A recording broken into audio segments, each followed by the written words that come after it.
Манай одоо social net-ийн гэдэг үндэсний олон нийтийн харилцааны сайтаас өнөөдрийн туул голын эргийн хогийг түүх цэвэрлэх ажлыг зохион байгуулж байна. Энэ уг санаа маань манай гишүүн Анугаас анх гараад тэгээд өөртөө найзууд болон манай гишүүдийг цуглуулад өнөөдөр 40-од залуучууд цугларсан.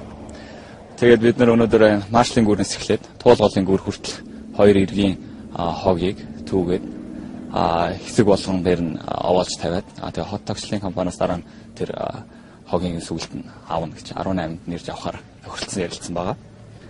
Тэгээд манай сайт маань ерөнхийдөө залуучууд, оюутан залуучуудыг дэмжих, арга хэмжээ зохион байгуулах, өөрсдийн санаач зүйл ажиллагааг дэмжих зорилготой. Тэгээд урдан дээр мод туслах ажиллагаа хийж ирсэн. Өөр бас янз бүрийн одоо ном солилцоо унших төв номын сантаа хамтарч анги танхим аваад ном солилцоо хийж байгаа.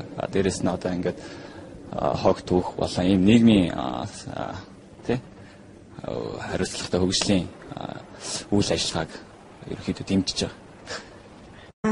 Өнөөдрийн 7 сарын 15-ны үйл ажиллагаа маань хөгжлийг инженерчлэгч клубын санаачлагаар зохион байгуулагдаж байгаа. Тэгээд энэ төслийг санаачлагчаар миний бие оролцож байгаа. Тэгээд байнгын хамтран ажиллагчаар social net-ийн миний хамт олон байгаа.